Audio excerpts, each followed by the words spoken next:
Hi, my name is Solo P1 and today I'm going to be talking about the 2018 F1 Grand Prix race day.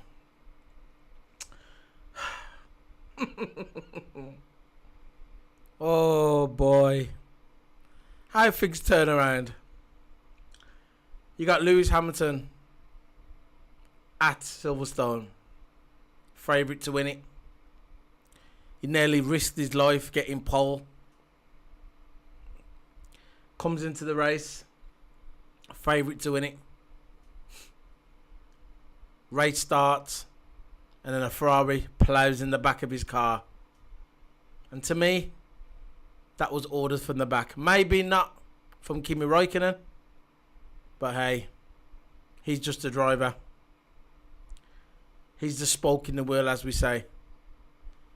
Maybe someone in the back, maybe someone upstairs told Kimi to do it, maybe. You don't know really, not in this game. Not the way F1 is today.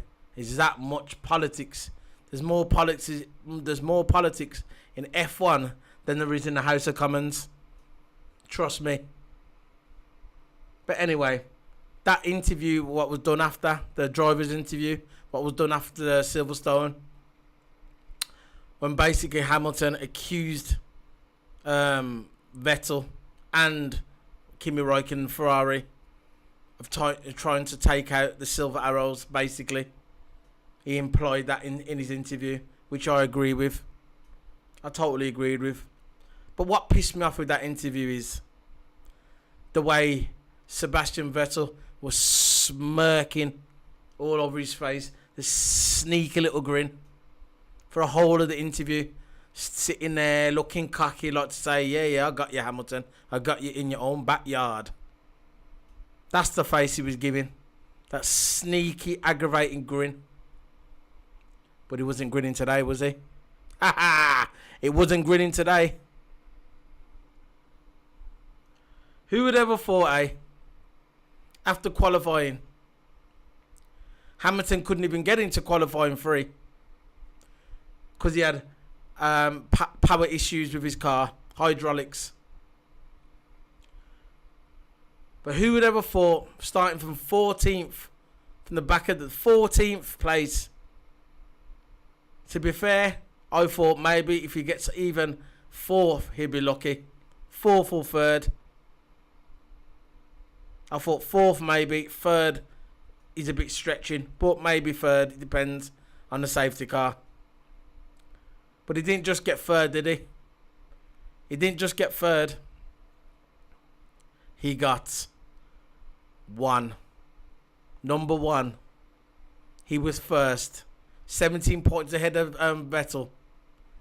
And they are now leading the construction. So we had Hamilton P1, Bottas P2, and Kimi Räikkönen P3. But where was Vettel?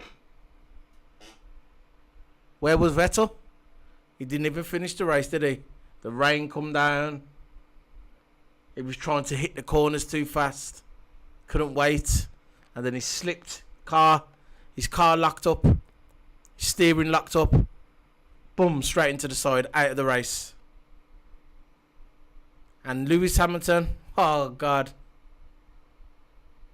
He must be so happy right now.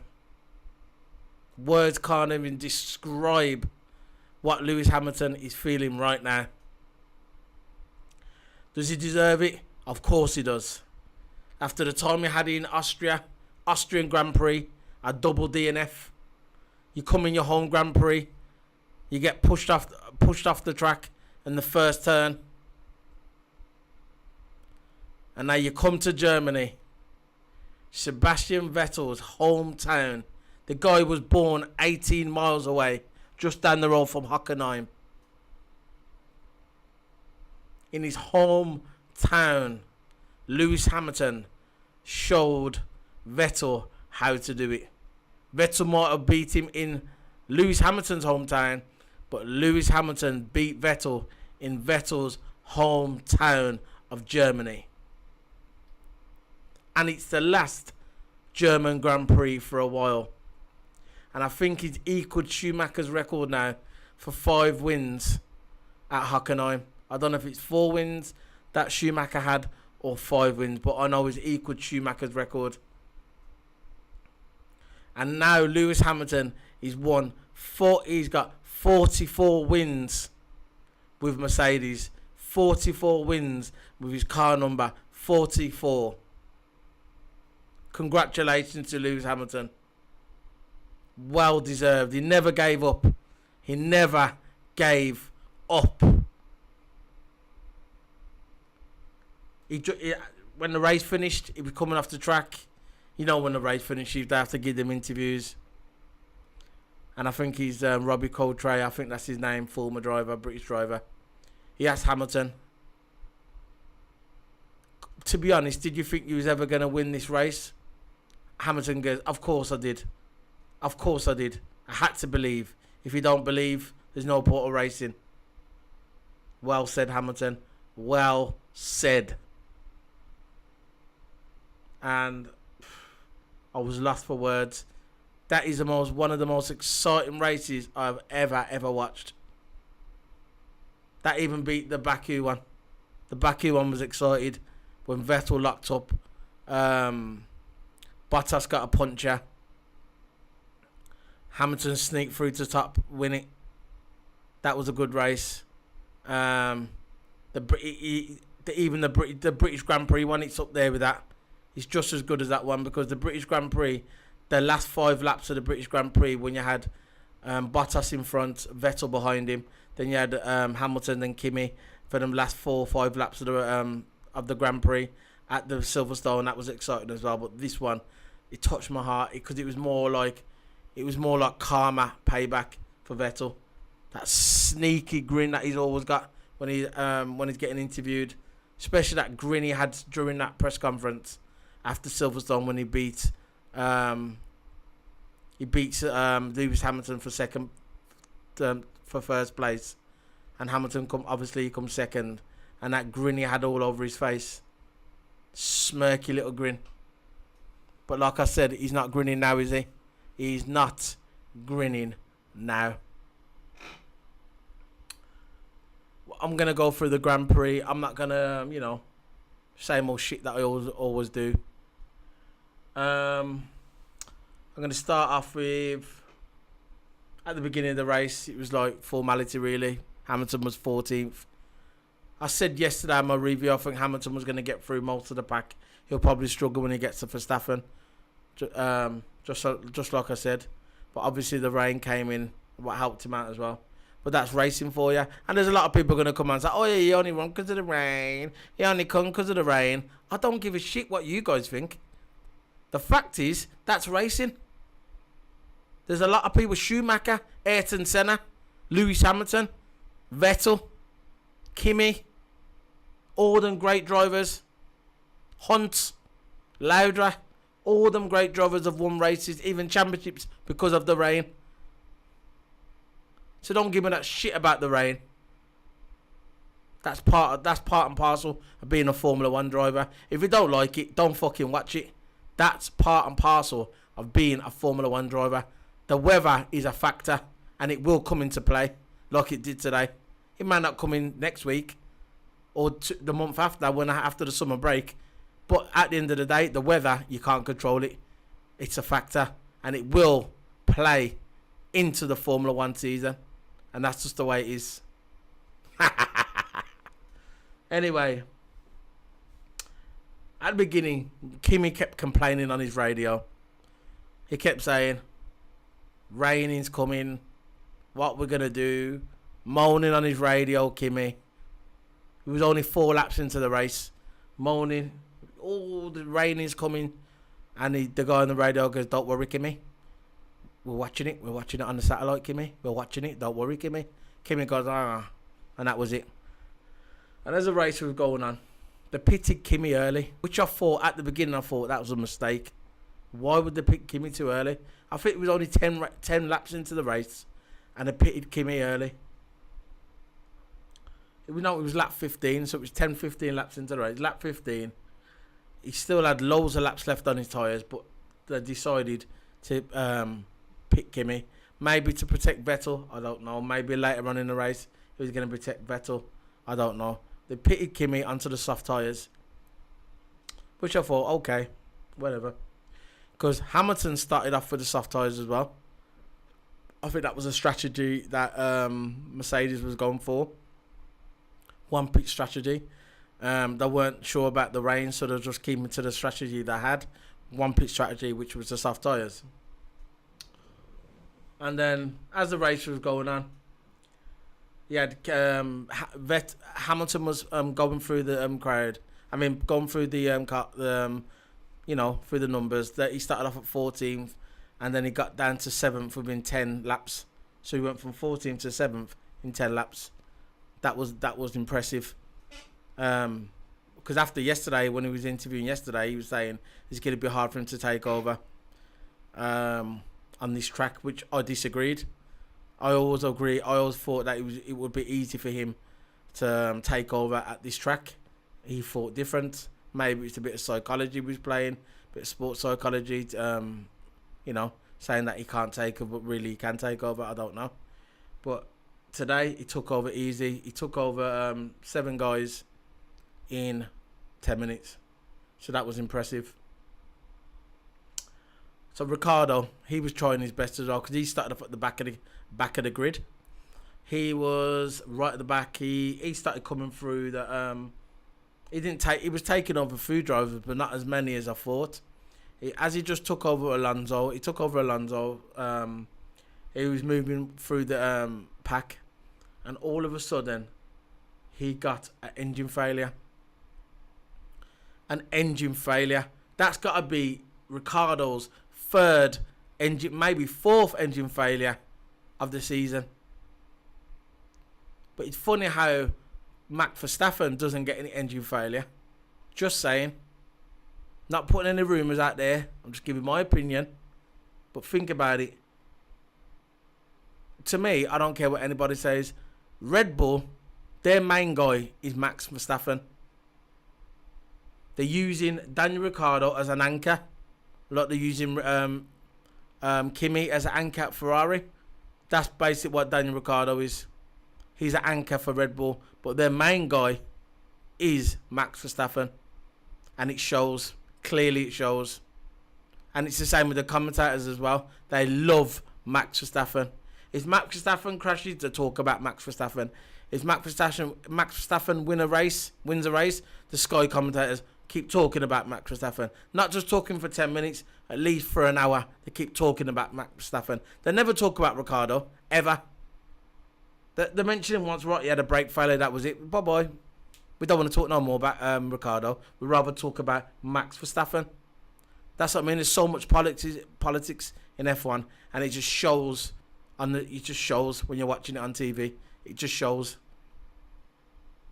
But anyway, he has engine failure. He's out the race. Poor Daniel Ricciardo. His bad luck continues. Maybe he's going to serve another engine penalty like he did this week. I don't know what's going to happen. I don't know.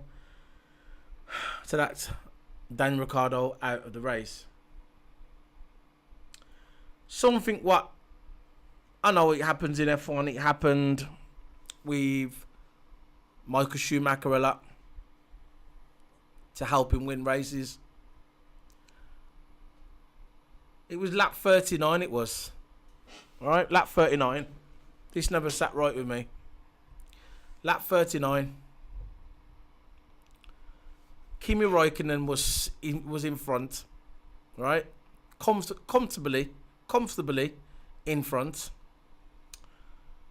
And Vettel started bitching like a little girl. He was saying, "Oh, come on.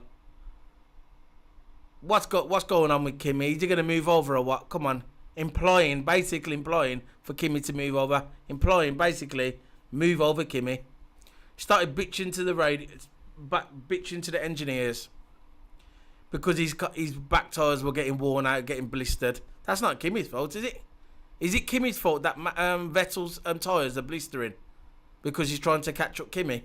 Is it Kimi's fault? No. Kimi's just driving his race, doing his thing, trying to win a race like everybody else, trying to win a Grand Prix just like everybody else. I thought that's why people are there, to win races, not to move over for people. Exactly. Basically, he started moaning, and then Fritz, whatever his name is, the guy in charge of Ferrari, he comes over to the engineers all sneakily, like he always does, with his hands in his pocket, like nothing wouldn't melt through his mouth. Standing there like a little schoolboy thinking, oh, I've just done something, I have, but nobody's going to catch me. Standing there, looking there in the air, looking all arrogant like he does. He stands there and he starts talking to the engineers. 2 minutes later, you hear the engineer saying to Kimi Räikkönen, Kimi, move over. Move over for Vettel. Move over. He's got the more powerful car. If he had the more powerful car, if he did have the more powerful car out of the two, yeah, why are they telling Kimi to move over for Vettel? Why don't Vettel catch him up if his car's faster? Think about it. Think about it. Is Vettel's car's faster?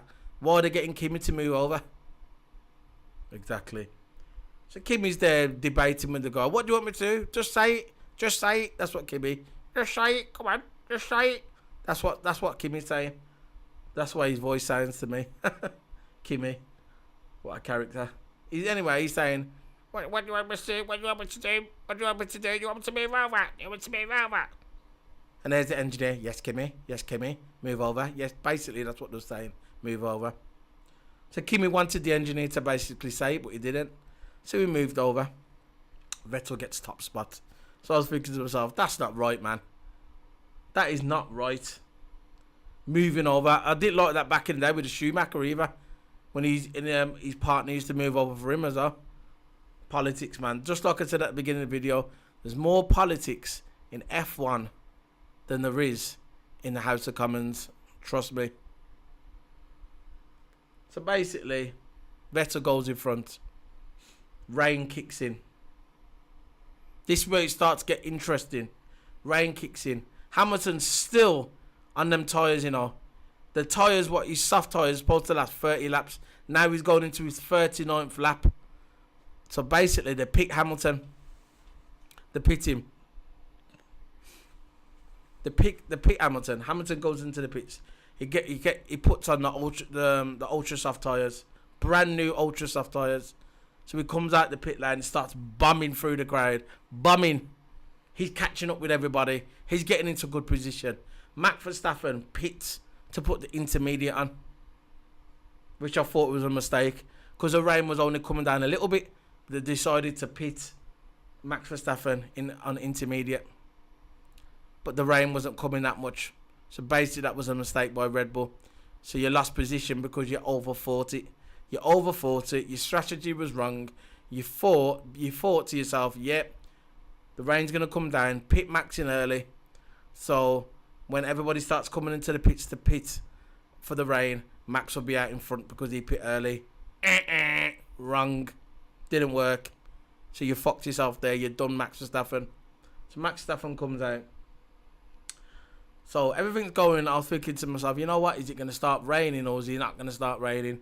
Because it was raining on parts of the track. Some parts of the track it was raining, and the other parts it wasn't raining, which I thought was weird. But anyway, that's the way it was. So basically, everything's going all smoothly, right? And lap 52 it was. I think it was lap 52. Vettel crashes his car straight into the side. He basically tried to hit the last corner before the DRS zone, the last DRS zone. He tried to take that corner too fast. His steering locked up and he went straight into the side barrier. Yeah, I loved it. I fucking loved it. Karma, boy. Karma bite ya. Karma will bite you in your ass, mate. Bite you in your ass. Because that's what it did today. It bit you right in the jacksie. So he crashes in. You see Vettel having a fit, man. Smashing his hands into his wheel. Go, fuck, fuck, fuck, fuck, fuck. That's what he kept saying. Hitting his wheel like a little kid. Angry.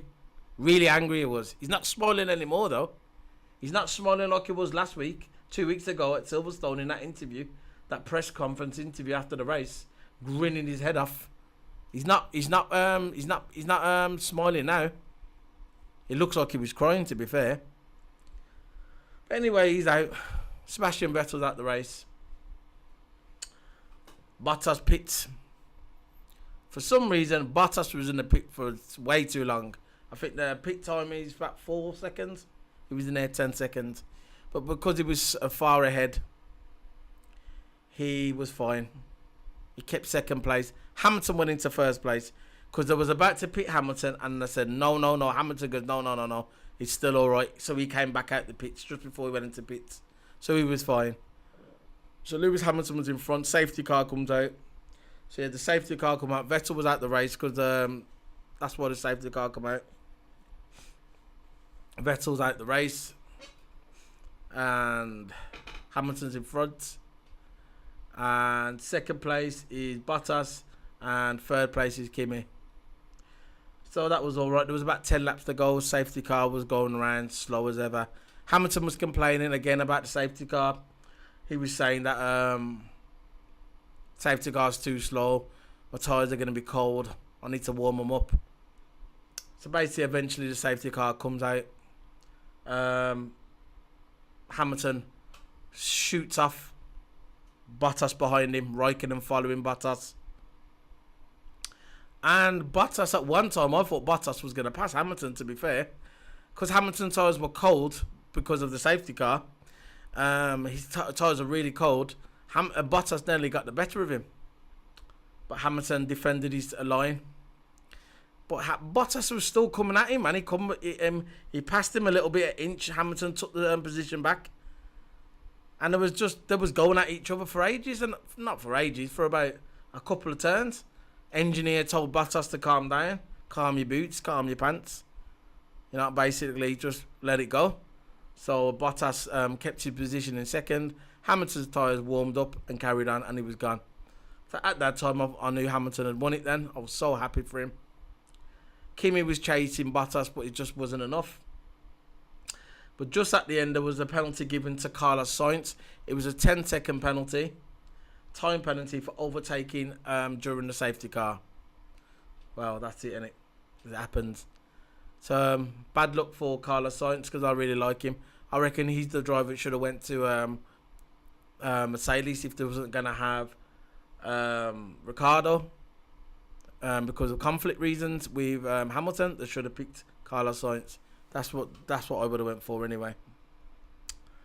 So now, before the race today, we had, let's have a look at this. We had driving standards before the race. Vettel had 7 points gap, 7 or 8 points gap ahead of Lewis Hamilton. Now, the gap is 17 points to Lewis Hamilton above Sebastian Vettel. So Lewis Hamilton is on 188 and Vettel is on 171. 17 points clear. And in the construction, they're ahead in the construction as well. So you got to give it to, that was a great race. I was so excited. I was jumping off my seat. I was biting my nails. I was biting my arm. You know, I was so excited. It was well deserved for Hamilton, and it's just karma. That's what it is. It's karma. I don't care if you guys don't believe in karma or not. I don't care. But karma got him. You watched that interview, the driver's interview after Silverstone. The press interview with the drivers. It was Kimi Raikkonen, Vettel, and Lewis Hamilton. And you look at Vettel's face during that press conference. A sneaky little grin. Thought he had it all sorted. Arrogant. But you never got it sorted, did you? You might have fucked Lewis Hamilton in his backyard, but he just fucked you in your backyard. And how do you like that? And if you don't agree with me, I don't care. My opinion. If you do agree with me, great. Great, mate. Great. Driving standings now. Lewis Hamilton on 198 points. Sebastian Vettel second, 171. Kimi Raikkonen third, 131. Valtteri Bottas fourth, 122. Daniel Ricciardo in fifth, 106. Max Verstappen in 6th, 105. 7th, Nico Hülkenberg, 52. 8th, Fernando Alonso, McLaren. 9th, Kevin Magnussen for Haas, 39. Sergio Perez, 10th, 30 points, Force India. Esteban Ocon, France, Force India. He's got 29 points. Carlos Sainz, Spain, Renault, 28 points. Romain Grosjean, France, Haas, Ferrari, 20 points. 14th, Pierre Gasly for France, Toro Rosso, 18 points. 15th, Charles Leclerc, Sauber, Ferrari, 13 points. 16th, Stoffel Vandoor, Belgium, McLaren, Renault, 8 points. 17, Marcus Ericsson, Sauber, Ferrari, 5 points. 18, Lance Stroll, Canada, Williams, Mercedes, 4th, 4 points.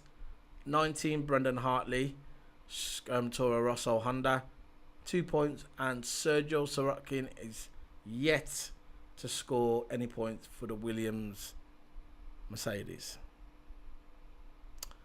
So that is the driving standings, the way they look in points. But this is the drivers, the way it looked like, the way it finished today. Lewis Hamilton on pole. He won. Maximum points, 25 points. Second, Valtteri Bottas, Mercedes, 18 points. Second. Third, Kimi Räikkönen, Ferrari, 15 points. Fourth, Max Verstappen.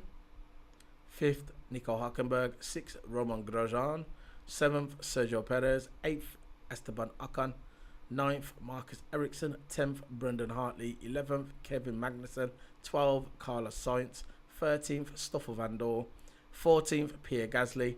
15th, Charles Leclerc. 16th, Fernando Alonso. And NC, Lance Stroll. Sebastian Vettel never finished. DNF. So these are all the DNFs. The bottom DNFs are Fernando Alonso, DNF. Lance Stroll, DNF. Sebastian Vettel, DNF. Sergio Sorokin, DNF. And Daniel Ricciardo, DNF. So there was a lot of DNFs today. There were 5 DNFs. It was nice to see Sebastian Vettel there as well. Just saying.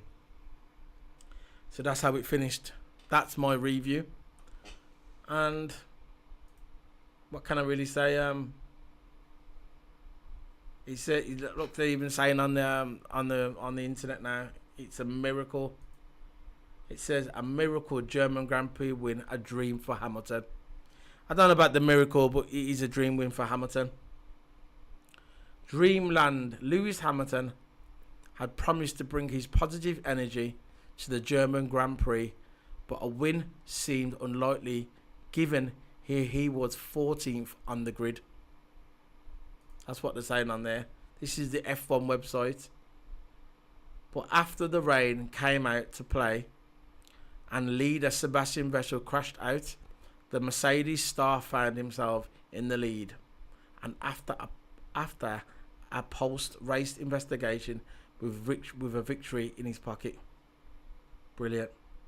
Post-race investigation. The fuck. Anyway, he won. So I'll say it again if you want me to. Dreamland. Lewis Hamilton had promised to bring his positive energy to the German Grand Prix, but a win seemed unlikely given he was 14th on the grid. Yeah, of course. But after the rain came out to play and the leader Sebastian Vettel crashed out, the Mercedes star found himself in the lead. And after a post-race investigation with victory in his pocket, yes. He said, this is what Lewis Hamilton said, because it's a real dream and one I will always remember. That's it, man. Dreams come true. And he done it. He done it. Lewis Hamilton, the winner of the 2018 German Grand Prix. And the last one for now. And he done it. The British man done it in German soil. And that is just karma for me for what happened in Silverstone.